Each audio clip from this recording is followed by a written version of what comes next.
l'APCA de 2010 jusqu'à la fin de l'année dernière. Vous aviez d'ailleurs commencé à l'APCA, à la commission environnement. C'est un début de carrière intéressant. Vous avez aussi été élu conseiller général et conseiller régional du centre Val-de-Loire.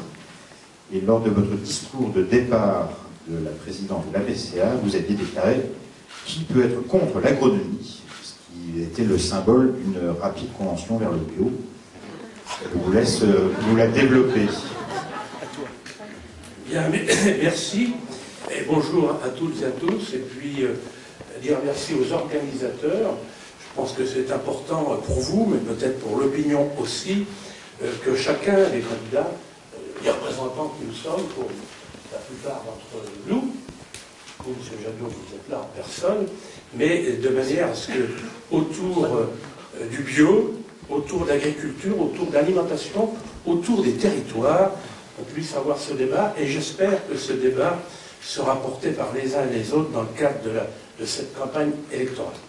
Alors tout d'abord, oui, je suis profondément européen, et donc profondément défenseur de la France, et défenseur de l'agriculture. Et le premier combat, et c'est l'engagement de François Fillon, c'est de faire en sorte que le budget de la politique agricole commune soit maintenu, voire renforcé. Parce qu'on ne peut pas parler de développement agricole sans un budget important au niveau européen. Il n'y a pas que le budget pour faire la politique agricole commune, je ne rentrerai pas dans le détail, mais c'est un élément important. Oui, la France doit être de retour donc à Bruxelles pour défendre les prérogatives de l'agriculture dans le concert européen, mais aussi effectivement dans le concert international. Les premiers clients de l'agriculture française, ce sont nos partenaires européens. Ce sont aussi nos premiers fournisseurs. Des fournisseurs qui semblent faire peur aux uns et aux autres dans les grands accords internationaux. Ce pas des fournisseurs qui sont aussi dangereux que certains veulent bien le dire. Aujourd'hui, si on prend un exemple important, l'aviculture. L'aviculture, les champions aujourd'hui de l'aviculture et notre premier concurrent et ami, c'est la Pologne. En l'espace de 10 ans à l'intérieur de l'Union européenne, oui, il y a des choses qui ont pu se développer. Notre objectif, c'est de faire en sorte de redonner de la compétitivité à l'agriculture française, de faire en sorte qu'on soit effectivement dans un traitement équitable et que les distorsions européennes que nous connaissons, il y soit mis fin rapidement. On parle souvent de surtransposition des textes européens dans notre pays. Quels que soient effectivement les dispositifs, il faudra mettre fin à ça. C'est l'engagement de François Fillon qui veut faire en sorte que l'agriculture française devienne leader ou redevienne leader au niveau européen. Évidemment, dans tout cela, il y a l'agriculture biologique.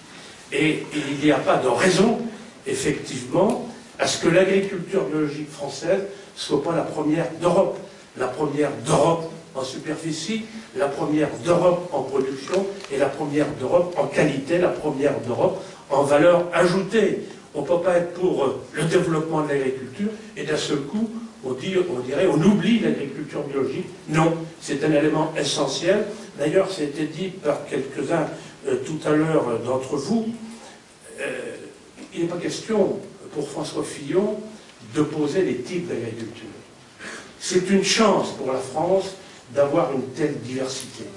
Cette diversité, elle est dans les circuits longs, l'exportation, elle est dans ce que certains appellent les circuits courts, moi que j'ai tendance à appeler donc les circuits de proximité, parce que c'est quand même plus réalité d'être en proximité que de dire on est court, mais dit autrement, le local, le développement à partir des territoires et la consommation effectivement à partir des territoires aussi. Donc, pas d'opposition entre ce type d'agriculture, pas d'opposition entre le conventionnel et évidemment le bio.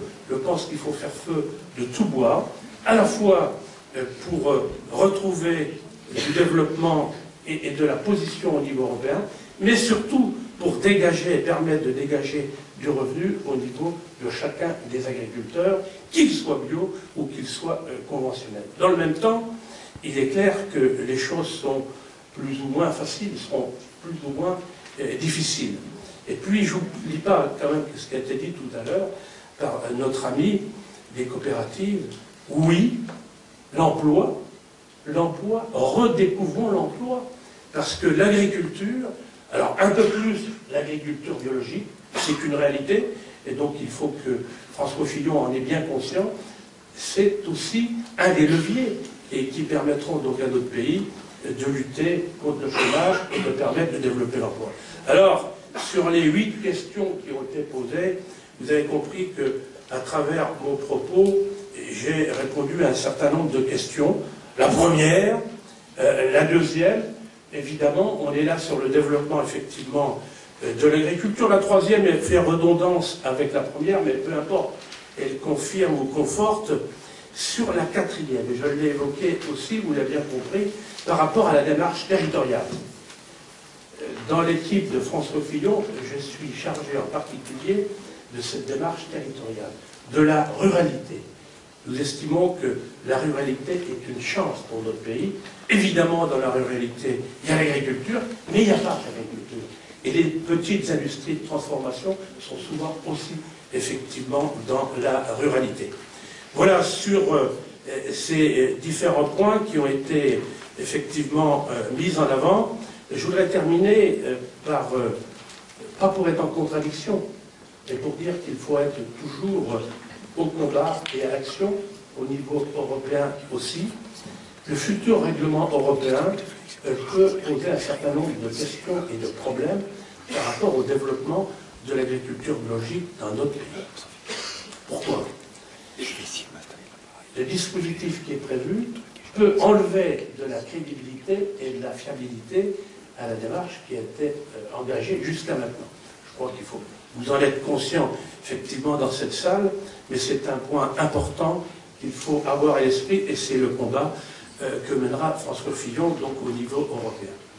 Puis le dernier point que je voulais évoquer par rapport à ce qui peut se passer par ailleurs dans le monde, qu'on soit dans l'Union européenne ou pas, pour moi la question ne se pose pas, mais les importations, oui, il y a une grande partie de risque qui peut se développer sur le bio, comme on le voit sur le conventionnel, avec des importations qui peuvent être intempestives, avec des produits dont on ne sait pas tous les éléments, et c'est important de savoir tous les éléments pour le consommateur, pour la fiabilité de la démarche, et là-dessus, je crois qu'il faut être effectivement plus que vigilant.